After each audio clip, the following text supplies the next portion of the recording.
આમાં થઈ ગયું. ચાલો, તો હવે આપણે જે છે એ ગઈકાલે જે આલ્કોહોલ અને ફિનોલ જે છે એની બનાવટની જે વાત કરી હતી એની અંદર આપણે આજે જે છે એક નાનકડા ટોપિકનું રિવિઝન કરીએ. જો આપણે ગ્રિગ્નાળ પ્રક્રિયા જે છે એ ગઈકાલે શીખાતા, એ આ ગ્રિગ્નાળ પ્રક્રિયા જે છે ને એનું આપણે નાનકડું એક રિવિઝન કરી લઈએ. બરાબર છે? ચાલો, લોક લાગણીને માન આપીને જે છે એ આપણે આ ગ્રિગ્નાળ પ્રક્રિયા જે છે એના ઉપર એક ટૂંકી નજર નાખીએ. તો આપણે ગ્રિગ્નાળ પ્રક્રિયક કોને કહેશું? તો કે ભાઈ ગ્રિગ્નાર્ડ પ્રક્રિયક જે છે એનો મતલબ થશે RMGX. બરોબર છે? આવી રીતે જો RMGX મતલબ કે આને આપણે કેવું હોય તો મોટા ભાગે આપણે આલ્કાઇલ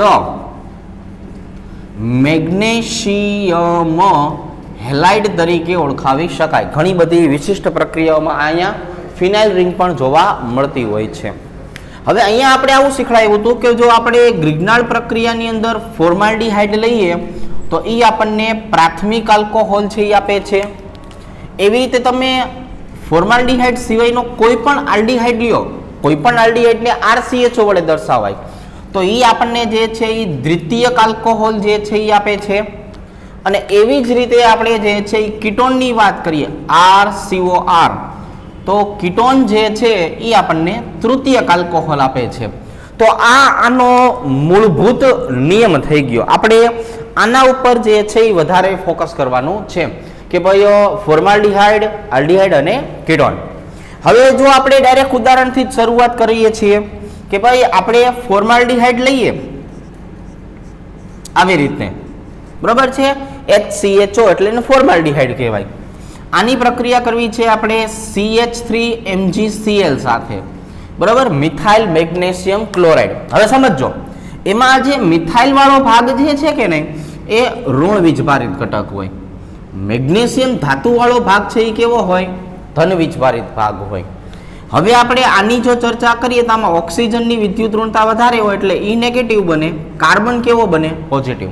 તો આપણે ગઈકાલે કીધું હતું કે પોઝિટિવને નેગેટિવ સાથે જોડવાનું, નેગેટિવને પોઝિટિવ સાથે જોડવાનું.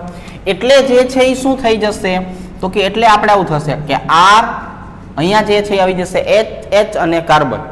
એમાં જો ઓક્સિજન છે કે નહીં એની સાથે જોડાવા આવે છે મેગ્નેશિયમ ક્લોરાઇડ આવી રીતે, અને આમની સાથે જોડાવા આવે છે CH3. જો આવી રીતના બનતું હોય. હવે આપણે આમનું જળ વિભાજન કરવાનું. શું કરવાનું? જળ વિભાજન.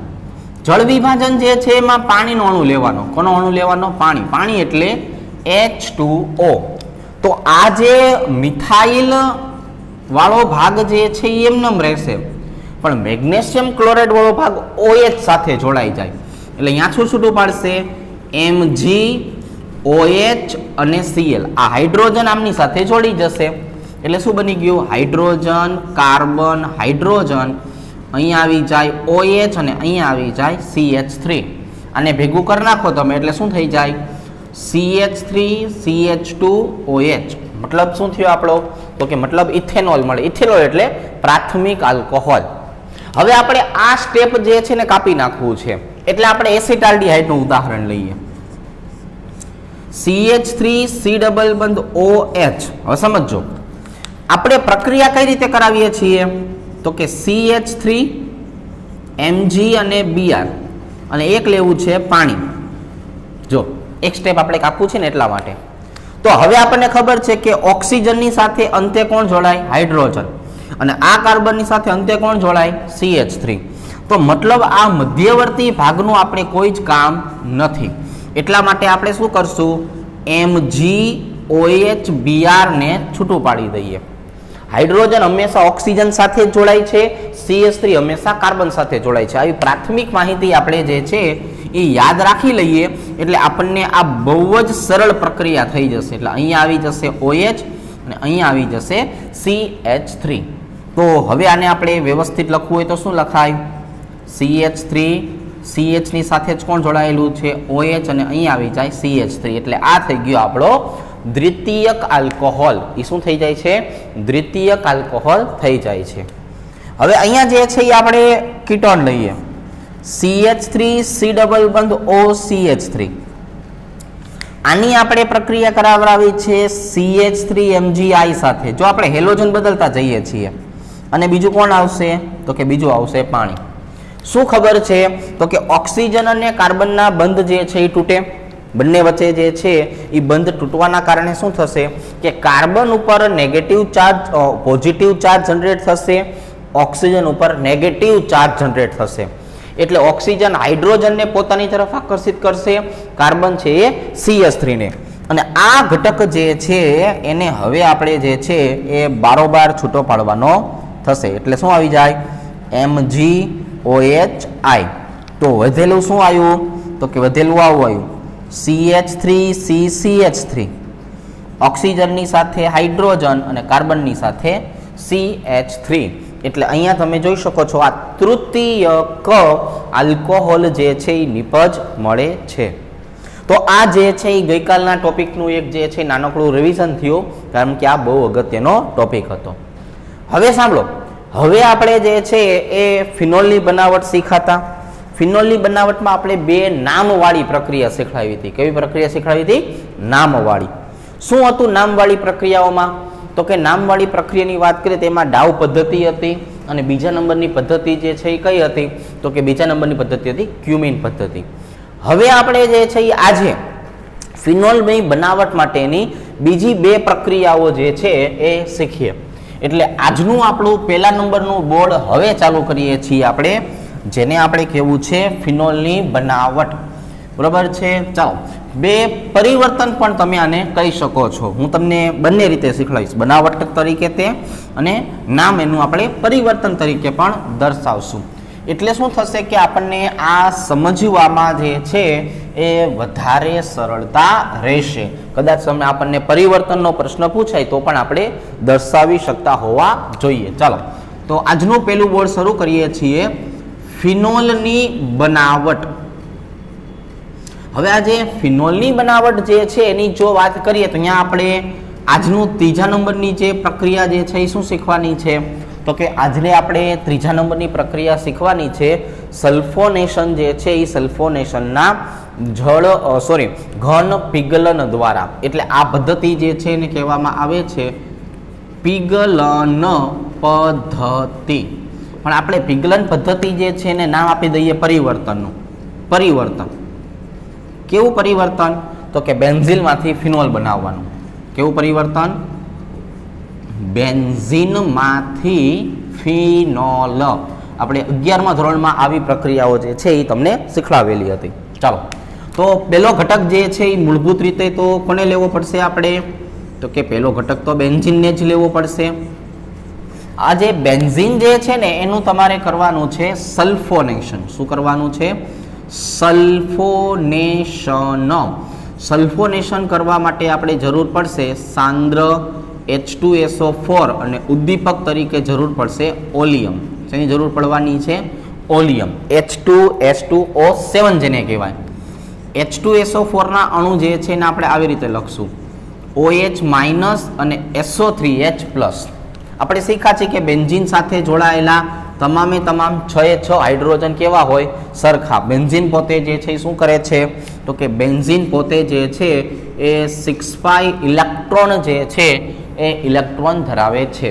એટલે આ હાઇડ્રોજન આ OH સાથે જોડાશે એટલે H2O છૂટો પડશે ને SO3H જે છે એ હવે બેન્ઝીન ચક્ર સાથે જોડાશે. કોની સાથે જોડાશે?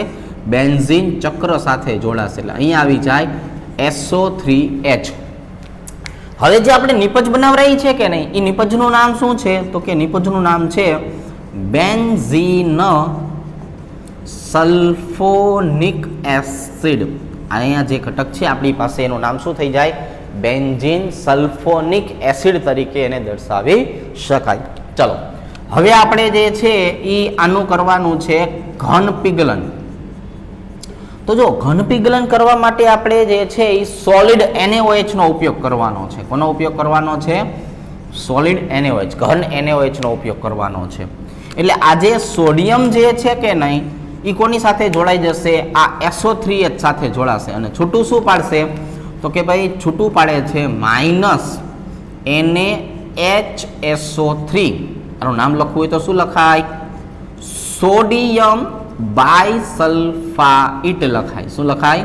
લાંબુ લખવાનું, સલ્ફાઇટ. એટલે હવે તમને દેખીતી રીતે ખબર પડી, અહીંયા વધે છે કોણ? OH વધે છે ને. તો OH વધે છે તો એ કોની સાથે જોડાય? સ્વાભાવિક રીતે બેન્ઝીન ચક્ર સાથે જોડાય. તો એને તો આપણે ફિનોલ કહેવાનું છે.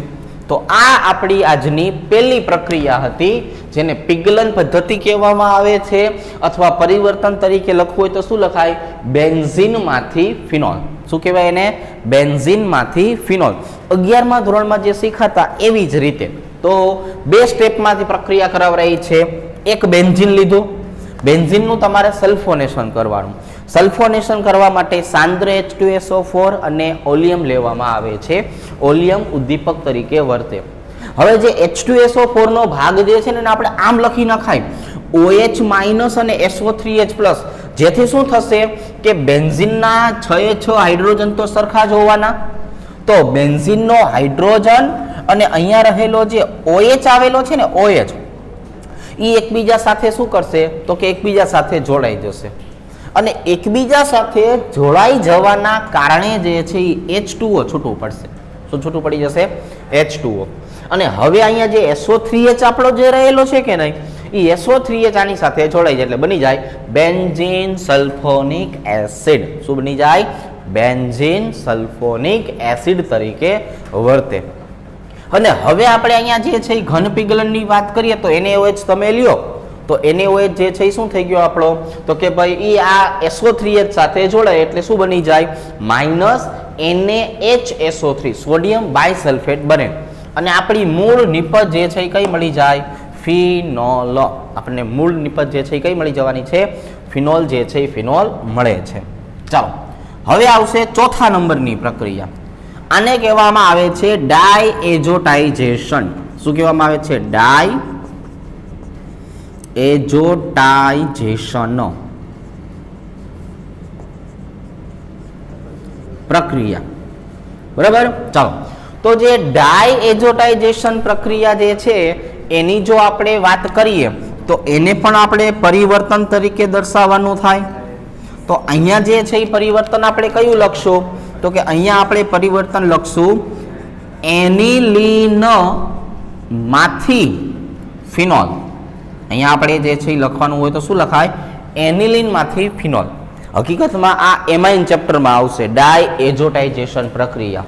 બરાબર. ત્યાં સવિસ્તાર ભણવાની આવશે, ઘણી બધી પ્રક્રિયાઓ શીખવાની આવતી હોય છે. પણ અત્યારે આપણે ફિનોલની બનાવટ માટે આની જરૂર પડવાની છે, એટલે આપણે આ ડાયએઝોટાઇઝેશન પ્રક્રિયા જે છે એ શીખવી પડે. તો એના માટે થઈને આપણે પહેલા કોને લેવું પડશે?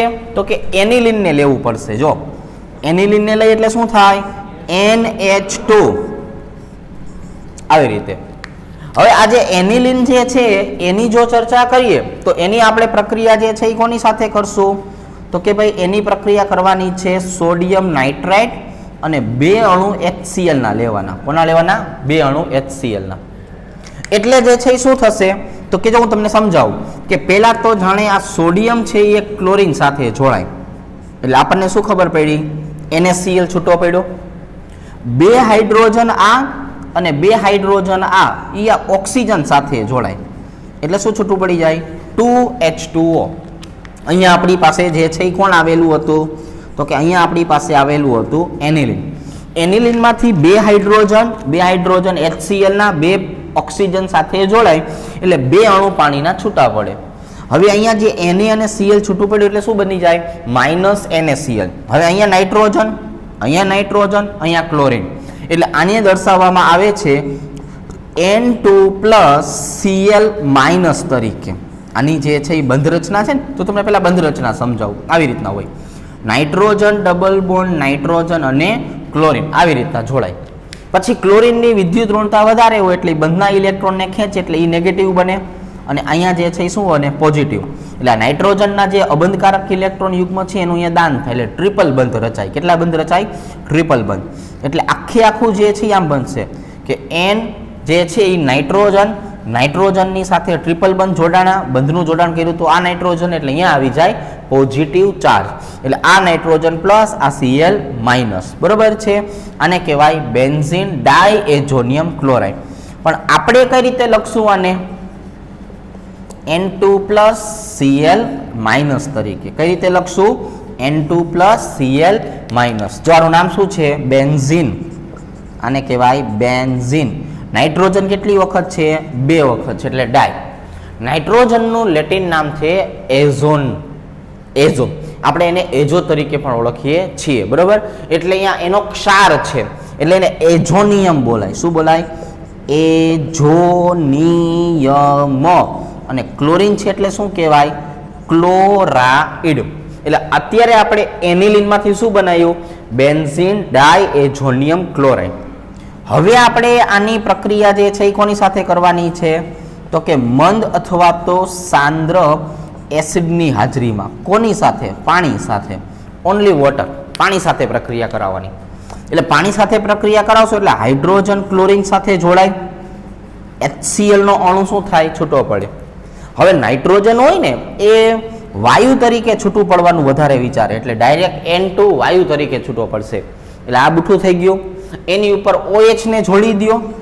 જેવો આપણે OH ને જોડવા જશું એટલે અહીંયા તરત જ આપણને જે છે શું બનેલું જોવા મળશે?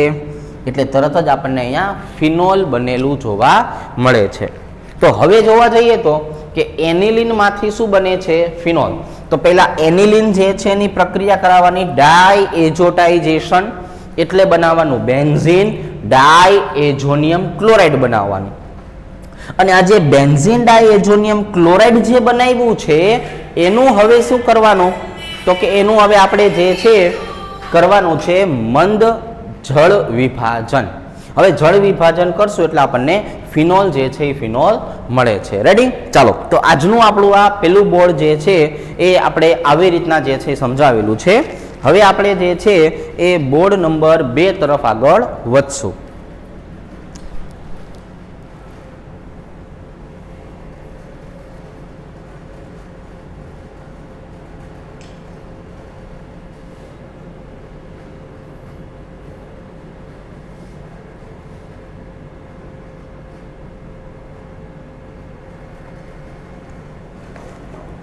જો હવે આપણે જે છે એ શું કરીએ?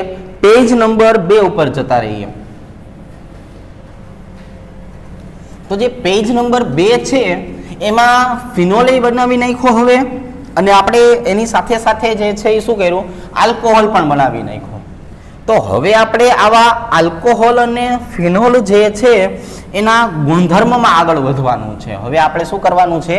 ગુણધર્મો. તો પહેલા આલ્કોહોલના ગુણધર્મો જે છે એમાં આગળ વધી એટલે વર્ગીકરણથી શરૂઆત કરીએ. જો આપણે આલ્કોહોલના IUPAC નામે શીખી ગયા છીએ, આલ્કોહોલની બનાવટે શીખી ગયા છીએ. હવે આપણે ફિનોલના ગુણધર્મો અને ફિનોલની બનાવટની પણ વાત કરેલી છે. એટલે હવે આપણે જે છે શું કરીએ? ગુણધર્મથી શરૂઆત કરીએ. તો પેજ નંબર 2 છે એના ઉપર આપણે પેલું કાર્ય કરવું છે આલ્કોહોલનું વર્ગીકરણ. જો તો આલ્કોહોલનું જે વર્ગીકરણ કરવાનું છે એ વર્ગીકરણ 2 રીતે થશે. વર્ગીકરણ જે છે કેટલી રીતે થશે? 2 રીતે થશે. આલ્કોહોલનું વર્ગીકરણ જે છે એ આપણે પ્રથમ જે છે 3 રીતે થશે. પ્રથમ જે છે એ આપણે વાત કરવાની છે આમની સંખ્યાને આધારે. પછી વાત કરવાની છે sp3 સંકરણ જે છે એ સંકરણને આધારે. અને ત્રીજા નંબરની જો વાત કરીએ તો ત્રીજા નંબરે વાત કરવાની છે sp2 સંકરણને આધારે. તો હવે આપણી પાસે જે છે એ શું આવી ગયું છે? 3 પ્રકાર આવી ગયા છે કે નહીં? સંખ્યા, sp3 સંકરણ, sp2 સંકરણ. 3 વસ્તુ આપણી પાસે તૈયાર છે. સંખ્યા, sp3 સંકરણ, sp2 સંકરણ. ચાલો, તો પેલું જે છે એ આપણે કામ જે છે એ શું કરવાનું છે? તો કે સંખ્યા આધારિત.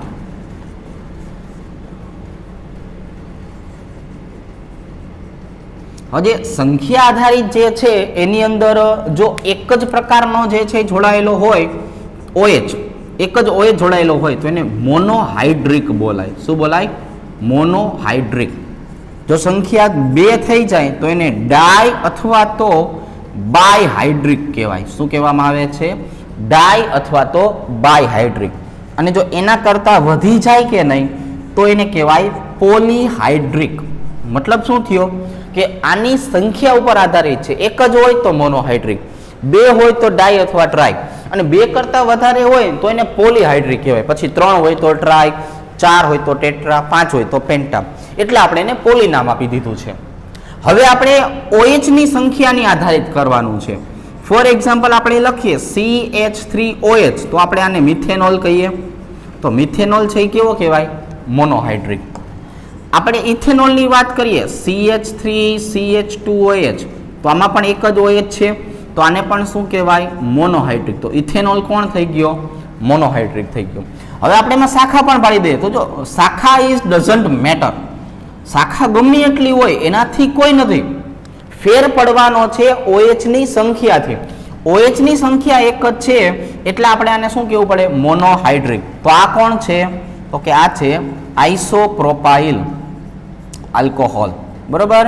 હજુ મેં સામાન્ય નામ પણ લખ્યું છે, અમુકમાં UPSC નામ પણ લખ્યા છે. નામ આપણે ગમે તે લખશું, મૂળ વસ્તુ એનો મતલબ શું ક્લિયર થવો જોઈએ? તો કે મૂળ વસ્તુ એ છે કે એનો મતલબ આવો ક્લિયર થવો જોઈએ, OH ની સંખ્યા 1.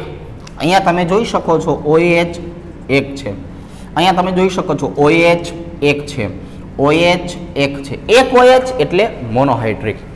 હવે જો આમની વાત કરીએ ડાય અથવા bi, for example CH2CH2 OH OH, તો આ બંધારણ છે એ કોનું છે? તો કે આ બંધારણ છે ઇથિલિન ગ્લાયકોલનું. Ethylene glycol. તો ઇથિનિલ ગ્લાયકોલની વાત કરીએ તેમાં OH ની સંખ્યા કેટલી છે? તો કે 2. મતલબ શું થઈ ગયો? ડાય અથવા બાયહાઇડ્રિક થઈ ગયો. ઘણી વખત બે કાર્બન જે છે એમની વચ્ચે જગ્યા પણ હોઈ શકે છે. આવી રીતે તો એનો મતલબ એવો થયો કે બંધારણ શું છે? તો કે બંધારણ તો 2 OH ધરાવે છે. તો બંધારણ જો 2 OH ધરાવતું હોય તો આપણે આને ડાય અથવા તો બાયહાઇડ્રિક તરીકે ઓળખાવી શકાય. તો આપણે એને શું કરી શકાય? ડાય અથવા તો બાયહાઇડ્રિક તરીકે દર્શાવી શકાય. બરાબર છે. ચાલો હવે એની કરતા વધારે સંખ્યા આવેલી છે. ફોર એક્ઝામ્પલ CH2CH2, દરેકની સાથે OH આવેલો છે. તો આને આપણે શેના તરીકે ઓળખીએ છીએ? આને ઓળખીએ છીએ ગ્લિસરીન અથવા તો ગ્લાયકોલ તરીકે. શેના તરીકે ઓળખીએ છીએ? ગ્લિસરીન અથવા તો ગ્લાયકોલ તરીકે.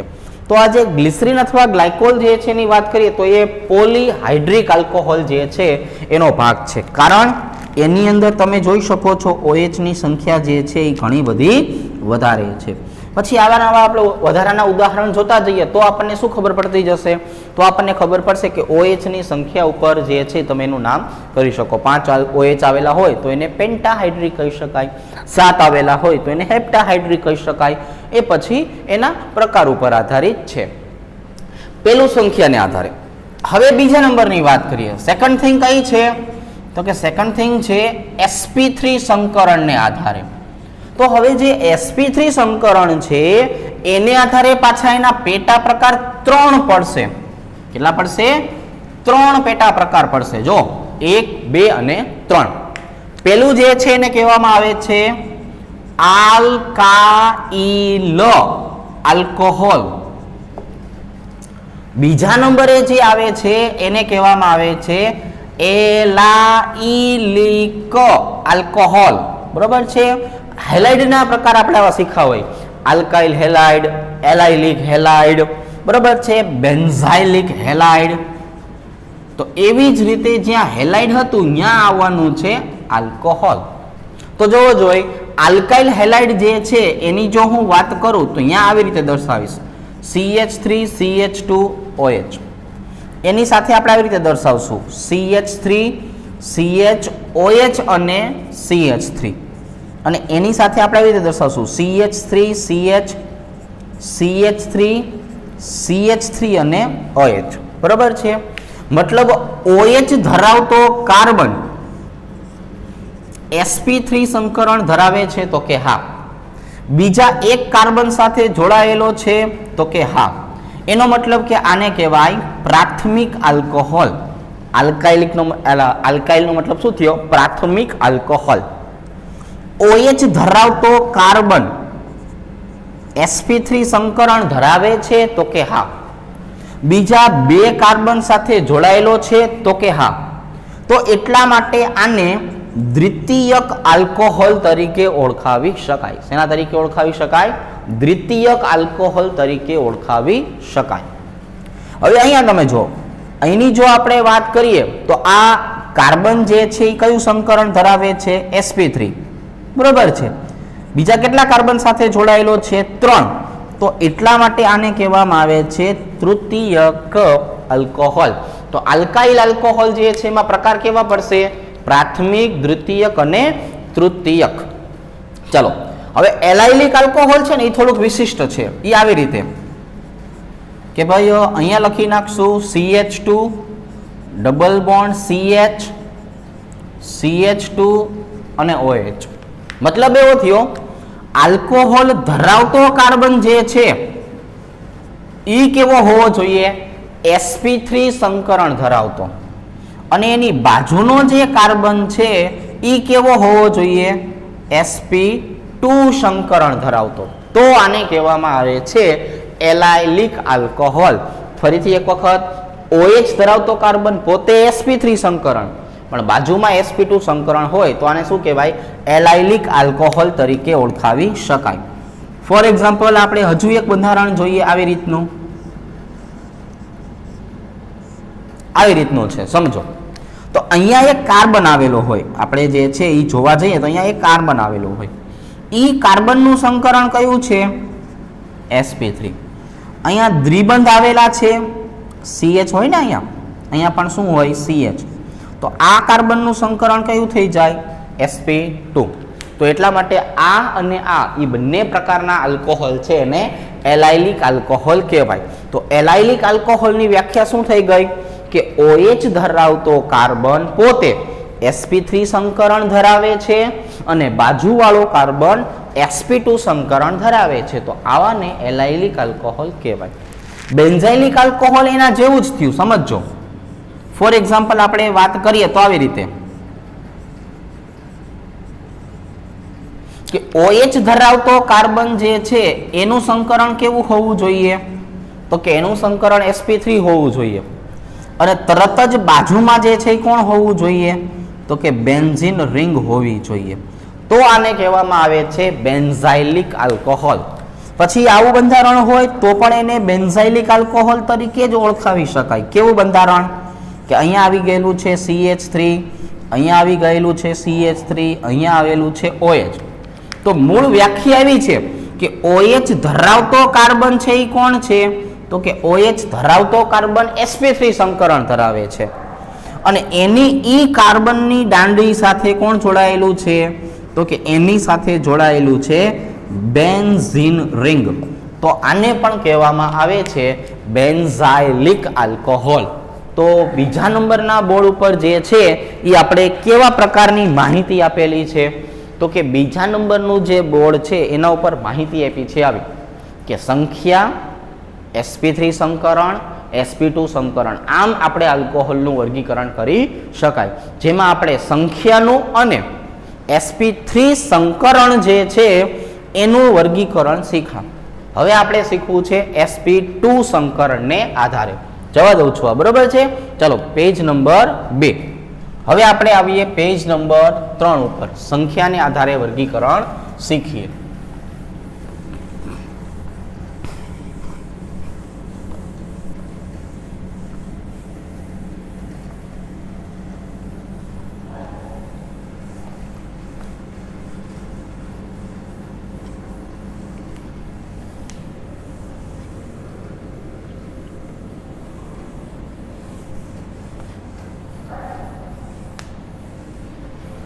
ચલો, હવે જો પેજ નંબર 3 ઉપર જે છે એ આપણે વર્ગીકરણનો જે છે એ એક ભાગ જોઈએ. ત્રીજા નંબરનો ભાગ. ત્રીજા નંબરનો ભાગ જે છે એને શું નામ આપ્યું હતું? એનું નામ આપ્યું હતું sp2 સંકરણ. તો sp2 સંકરણ જે છે એને આધારે 2 પ્રકાર પડશે. કેટલા પ્રકાર પડશે? 2. એક કે જેને કહેવાનું છે વિનાઇલ આલ્કોહોલ. એકને શું કહેવાનું છે? Vinyl alcohol. અને બીજું જે છે એને કહેવાનું છે એરાઇલ આલ્કોહોલ. પણ સમજો આ જે વિનાઇલ અને એરાઇલ આલ્કોહોલ છે ને એ બહુ મોસ્ટ ઇમ્પોર્ટન્ટ પ્રકારના છે. કેવા પ્રકારના છે? મોસ્ટ ઇમ્પોર્ટન્ટ પ્રકારના છે. હવે જો મોસ્ટ ઇમ્પોર્ટન્ટ શું કામ છે કે નહીં એ હું તમને કહું, એને હું તમને બેને અલગ અલગ ભણાવરાવું. પેલું જે છે એ આપણે શીખવું છે વિનાઇલ આલ્કોહોલ. પેલું આપણે અહીંયા શું શીખવું છે? Vinyl alcohol. સમજો આ જે છે ને એ 11મા ધોરણ સાથે કનેક્ટ થઈ જશે. JEE નીટમાં આવું થાય કે ટોપિક તમે 12માનો ભણતા હોય પણ ઉપયોગ તમારે 11માની થિયરીનો કરવો પડતો હોય, અથવા ઘણી વખત 11મામાં કન્સેપ્ટ શીખવા હોય એ 12મા ધોરણમાં ક્યાંક રિલેટેડ થતો હોય. આમ બે સ્ટાન્ડર્ડ એક સાથે ભેગા થતા હોય કે નહીં, એટલે બે વસ્તુને આપણે પકડી રાખવી પડતી હોય. JEE નીટમાં આવા પ્રશ્નો અઘરા એટલા માટે પડતા હોય છે કે એમાં બે વસ્તુને જે છે એ કનેક્ટ કરેલી હોય છે. પણ આપણા મગજમાં જો આવા દરેક પ્રકારના કન્સેપ્ટ ક્લિયર હશે ને તો આપણને આ સહેલું જ પડવાનું છે, આવડવાનું જ છે. એવી રીતે આપણે જોઈએ. ફોર એક્ઝામ્પલ વિનાઇલ આલ્કોહોલનો જો મતલબ આવો થાય CH2 ડબલ બોન્ડ CH અને OH. જો આવી રીતે છે કે ભાઈ OH ધરાવતો કાર્બન પોતે જ શું કરે છે તો કે પોતે જ sp2 સંકરણ ધરાવે છે, એટલે આને વિનાઇલ આલ્કોહોલ કહેવાય. પણ વિનાઇલ આલ્કોહોલ જે છે એ એક સમઘટકતા ધરાવે છે જેને કહેવામાં આવે છે ચલરૂપકતા. અંગ્રેજીમાં એને ટોટોમેરિઝમ તરીકે ઓળખવામાં આવે છે. એમાં શું થતું હોય છે? એમાં ડબલ બંધ જે છે એનું વિસ્થાપન થતું હોય છે હાઇડ્રોજન દ્વારા. હાઇડ્રોજન ઉપર જશે, ડબલ બંધ નીચે આવશે. એટલે જો શું થયું કે હાઇડ્રોજન અહીંયા આવી જાય એટલે શું બની જાય? CH3. અને અહીંયા જે છે એ કાર્બન અને ઓક્સિજન વચ્ચે શું બની જાય? દ્વિબંધ. એટલે અહીંયા તમે જો તો આ એક આલ્ડીહાઇડ બની ગયો. કોણ બની ગયો? આલ્ડીહાઇડ. તો જે વિનાઇલ આલ્કોહોલ હતો એનું રૂપાંતર શેમાં થઈ ગયું? આલ્ડીહાઇડમાં. એટલે ચલ રૂપકતાનો ભાગ થઈ ગયો. તો જો વર્ગીકરણમાં આવું પણ તમારે ધ્યાનમાં રાખવું પડે. બીજા નંબરની વાત કરીએ, આનું મારે IUPAC નામ લખવું હોય કે નહીં તો ડબલ બંધ આવેલો છે અને OH પણ આવેલો છે. ડબલ બંધને હું શું કહીશ? ઇન, અને OH ને શું કહીશ? ઓલ. એ બેનો સરવાળો કરો તમે એટલે તમે તરત જ શું લખશો? ઇનોલ. એટલે તમે તરત જ શું લખવાના છો? ઇનોલ તરીકે દર્શાવવાના છો. હજી એક ઉદાહરણ લઈએ, જો સમજો ભાઈ. CH3 CH double bond CH2 આવી રીતે. પણ હવે આપણે જે છે આજે અહીંનો જે ભાગ જે છે ને દ્વિબંધ સાથેનો, આ ત્યાં હું શું જોડી દઉં છું? OH આવી રીતે. એટલે CH3 C double bond CH2 અને OH. એટલે આપણે જે છે એ શું શીખવાની વાત થઈ છે તો કે આમાં ચલ રૂપકતા દર્શાવવાની છે. શું દર્શાવવાની છે? ચલ રૂપકતા. તો દ્વિબંધ ક્યાં આવશે? નીચે. OH ક્યાં જશે? એટલે સોરી, હાઇડ્રોજન ક્યાં જશે? ઉપર. એટલે શું થયું? અહીંયા તો CH3 નું CH3 જ રહ્યું. આ ડબલ બંધ નીચે આવ્યા એટલે ઓક્સિજન સાથે શું બની ગયું? દ્વિબંધ. હાઇડ્રોજન ઉપર હોય એટલે અહીંયા શું થઈ ગયું? CH3. તો અહીંયા જે છે એ શું બની જાય છે? કીટોન જે છે એ કીટોન બને છે. આનું મારે નામ લખવું હોય તો શું કહેવાય? ઇનોલ. આને કહેવાય કીટોન. એટલે આને કહેવામાં આવે છે કીટો અથવા આલ્ડો. એનું રૂપાંતરણ શેમાં થશે? ઇનોલમાં. અથવા ઊંધું, ઇનોલ છે એનું રૂપાંતર શેમાં થશે? કીટો અથવા આલ્ડોમાં. કીટો ફોર કીટોન, આલ્ડો ફોર આલ્ડીહાઇડ. તો આજ વિનાઇલ આલ્કોહોલ જે છે એમાં આવી એક સરસ મજાની ચલ રૂપકતા જોવા મળતી હોય છે.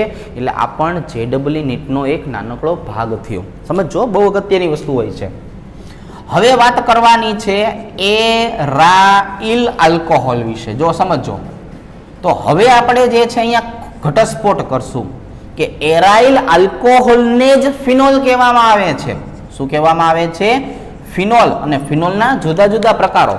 ફોર એક્ઝામ્પલ, આપણે બેન્ઝીન ચક્ર ઉપર જે છે એ OH ને જોડી દઈએ તો અહીંયા આપણે આને શું બોલીએ? આ એરાઇલ કહેવાય. એરાઇલનો મતલબ એરોમેટિક રિંગ થઈ. તો એરોમેટિક રિંગ સાથે જોડાયેલો ઘટક છે એને એરાઇલ આલ્કોહોલ તો કહેવું જ પડે. તો આને હું શું કહીશ? બેન્ઝીન 1-ઓલ. પહેલા નંબરના કાર્બન ઉપર છે ને એટલે કે બેન્ઝીન 1-ઓલ. પણ આના કરતાં વધુ પ્રચલિત નામ જે છે એ કોણ છે તો કે વધારે પ્રચલિત નામ છે ફિનોલ. એટલા માટે આપણે બેન્ઝીન 1-ઓલ જે છે એની બદલે ફિનોલ તરીકે આને ઓળખીએ છીએ. હવે બીજા નંબરની વાત કરીએ. જો કે મૂળ તો આ એરોમેટિક રિંગથી નેપ્થેલિન અને એની અંદર આપણે શું જોડી દઈએ OH, તો આને આપણે શું કહેવું પડશે નેપ્થેલિન 1-ઓલ તરીકે ઓળખશું. શું ઓળખશું નેપ્થેલિન 1-ઓલ. પણ પહેલા નંબરના કાર્બન ઉપર હોય ને એને આલ્ફા કહેવાય, એટલે આનું સામાન્ય નામ છે આલ્ફા નેપ્થોલ. શું નામ છે આનું આલ્ફા નેપ્થોલ. એવી રીતે આપણે બેન્ઝીન ચક્ર જે છે એની સાથે જોડીએ તો પણ એને ફિનોલ કહેવાય, નેપ્થેલિન સાથે જોડીએ તો પણ એને ફિનોલ કહેવાય. નેપ્થેલિન એટલે કે નેપ્થોલ એ ફિનોલનો ભાગ કહેવાય. હવે જો અહીંયા બીજા નંબરના કાર્બન ઉપર છે, પહેલા અને બીજા એટલે એને બીટા બોલાય. શું બોલાય બીટા. આનું IUPAC નામ શું થાય નેપ્થેલિન 2-ઓલ. પણ આપણે આને શેના તરીકે ઓળખશું બીટા નેપ્થોલ તરીકે. આપણે આને શેના તરીકે ઓળખશું બીટા નેપ્થોલ તરીકે. તો હવે એરાઇલ આલ્કોહોલ જે છે એને આપણે ફિનોલ તરીકે ઓળખવાનું છે. શેના તરીકે ઓળખવાનું છે ફિનોલ તરીકે. જેમાં આપણે બેન્ઝીન ઉપર અને નેપ્થેલિન ઉપર OH લઈને ઉદાહરણ શીખા. તો જો આ જે ત્રીજા નંબરનું બોર્ડ હતું એ આપણા માટે આમ જોવા જઈએ તો અગત્યનું થઈ ગયું, કારણ કે આની અંદર જે કેટલા પણ આપણે વર્ગીકરણનો ભાગ શીખા એ વર્ગીકરણનો ભાગ જે છે એ કેવો હતો તો કે આ જે વર્ગીકરણનો ભાગ હતો એ જો વિશિષ્ટ હતો. sp2 સંકરણને આધારે બંને જે છે એ બહુ જ અગત્યના આવ્યા.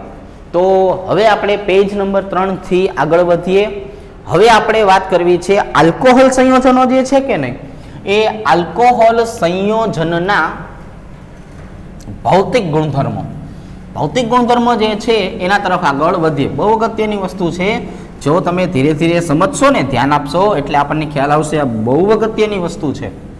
ચાલો, તો ભૌતિક ગુણધર્મો જ્યારે પણ નામ પડે ત્યારે આપણા મગજમાં દર વખતે બે જ ઘટક આવવા જોઈએ, એક દ્રાવ્યતા અને એક ઉત્કલન બિંદુ. આજે આપણે આલ્કોહોલ જે છે એની દ્રાવ્યતા જે છે એની ચર્ચા કરીએ. પહેલા આવશે પેજ નંબર 4. પહેલા આપણે શું શીખવું છે પેજ નંબર 4 અને ટોપિકનું નામ લખી નાખીએ આલ્કોહોલના ભૌતિક ગુણધર્મો. શું આવશે અત્યારે આલ્કોહોલના ભૌતિક ગુણધર્મો જે છે એ આવવાના છે. એમાં આપણે જે છે એ શીખવાનું છે દ્રાવ્યતા તથા ઉત્કલન બિંદુ.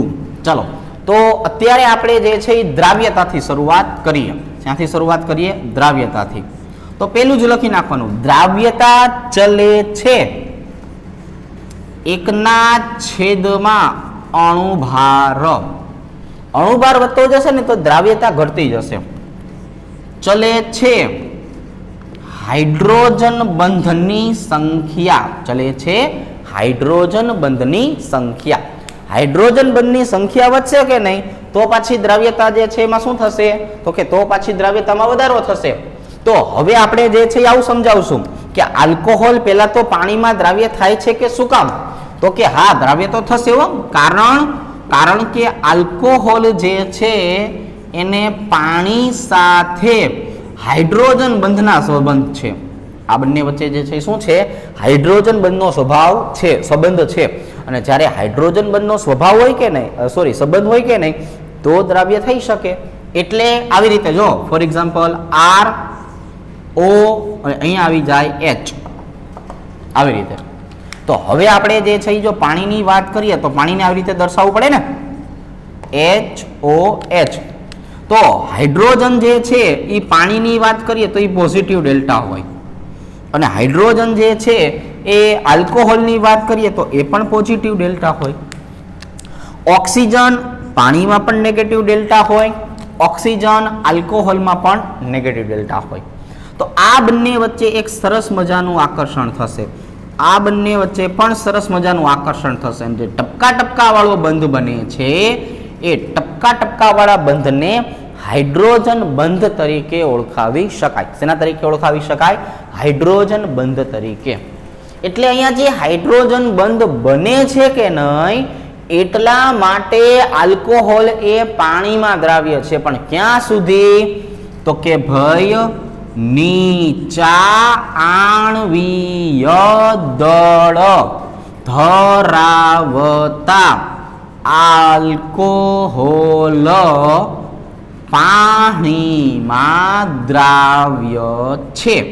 નીચા આણ્વીય દળ ધરાવતા આલ્કોહોલ છે એ પાણીમાં જે છે એ દ્રાવ્ય થવાના છે. એ સરસ રીતે પાણીમાં દ્રાવ્ય થઈ શકે છે. પણ જો અણુભાર વધશે તો દ્રાવ્યતા ઘટશે. એટલે અહીંયા હું જે છે એ શું લખું છું? દ્રાવ્યતા ચલે છે 1/છેદમાં આણ્વીય દળ ચલે છે 1/છેદમાં કાર્બન સંખ્યા. કાર્બન સંખ્યા વધશે તો થશે ને. એટલે આપણે મોનોહાઇડ્રિક આલ્કોહોલનું ઉદાહરણ લેવાનું. કોનું ઉદાહરણ લેવાનું? Monohydric alcohol. ફોર એક્ઝામ્પલ દ્રાવ્યતાની જો ચર્ચા કરીએ તો ક્રમ આવો થશે કે ભાઈ મિથેનોલ જે છે એની દ્રાવ્યતા ઇથેનોલ કરતાંય વધારે હોય. ઇથેનોલની દ્રાવ્યતા જે છે એ પ્રોપેનોલ કરતાં પણ વધારે હોય અને પ્રોપેનોલની દ્રાવ્યતા બ્યુટેનોલ કરતાં પણ વધારે હોય. શું કામ આવું થતું જાય છે? તો કે તમે જોઈ શકો છો કે દરેકની અંદર OH ની સંખ્યા જે છે એ તો કેટલી થઈ? એક જ સરખી. દરેકમાં OH તો એક જ છે, મતલબ હાઇડ્રોજન બનતો સરખા જ બનશે દરેકમાં. પણ અહીંયા કાર્બનની સંખ્યા 1 છે, અહીંયા કાર્બનની સંખ્યા 2 છે, અહીંયા કાર્બનની સંખ્યા 3 છે, અહીંયા કાર્બનની સંખ્યા 4 છે. કાર્બન સંખ્યા વધતી જાય છે, સાથે સાથે અણુભાર વધે છે, સાથે સાથે જે છે દ્રાવ્યતા ઘટે છે. હવે આપણે દ્રાવ્યતાનો બીજો મુદ્દો લખીએ કે દ્રાવ્યતા ચલે છે હાઇડ્રોજન બંધની સંખ્યા. દ્રાવ્યતા ચલે છે હાઇડ્રોજન બંધની સંખ્યા. એટલા માટે આપણે પ્રોપેનોલ લઈએ ને, CH3 CH2 CH2OH, તો આમની કરતા દ્રાવ્યતા જે છે એ કોની વધારે હશે? તો કે CH2 CH2 CH2OH OH ની. જો આમની દ્રાવ્યતા વધારે હશે, કારણ કે કાર્બનની સંખ્યા સરખી છે, OH ની સંખ્યા વધારે છે. આના કરતા પણ કોની દ્રાવ્યતા વધારે હશે? CH2 CH2 OH OH. જો આવા પ્રશ્નો JEE માં પૂછે, નીટમાં પૂછે કે ભાઈ અહીંયા પણ OH2 છે, અહીંયા પણ OH2 છે, તો આના કરતા આની દ્રાવ્યતા શું કામ વધારે છે? આવો વિચાર તમારા મગજને આવવો જોઈએ. હું કહું છું એટલે એમ નહીં, તમને પોતાને આવવો જોઈએ કે જો આ 3 જ ઉદાહરણ છે, એકદમ મસ્તીના ઉદાહરણ થયા કે અહીંયા 3 કાર્બન, અહીંયા 3 કાર્બન, તો આના કરતા આની દ્રાવ્યતા વધારે છે. શું કામ? તો તમારું મગજ તરત તમને કહેશે કે ભાઈ અહીંયા OH ની સંખ્યા 2 છે, વધી ગઈ. હવે પાછું અહીંયા અને અહીંયા બંને જગ્યાએ OH ની સંખ્યા 2 જ છે, તો આની દ્રાવ્યતા શું કામ વધારે? ત્યારે તમારે કહેવાનું કે અહીંયા કાર્બન જે છે એની સંખ્યા વધારે છે, અણુભાર વધારે છે. તો બે વસ્તુને ધ્યાનમાં રાખવાની છે, અણુભારને પણ અને હાઇડ્રોજન બંધની સંખ્યાને પણ. એટલા માટે આના કરતા અહીંયા જે છે એ દ્રાવ્યતા વધારે છે. અને એના કરતા કોની દ્રાવ્યતા વધારે હશે? એના કરતા વધારે દ્રાવ્યતા હશે કે જ્યાં OH ની સંખ્યા આમના કરતા પણ વધારે હોય. મતલબ ઇથિલિન ગ્લાયકોલ કરતા ગ્લિસરોલ અથવા ગ્લિસરીન જે છે એમાં દ્રાવ્યતા વધારે છે, કારણ OH ની સંખ્યા વધે છે. તો મગજને કહેવાનું કે પહેલા આપણું ધ્યાન હંમેશા OH ની સંખ્યા ઉપર જોવી જોઈએ. જો OH ની સંખ્યા વધારે તો દ્રાવ્યતા વધારે. જો OH ની સંખ્યા સરખી થતી હોય, કમ્પેરિઝન થતી હોય, તો અણુભારને વચ્ચે લાવવાનું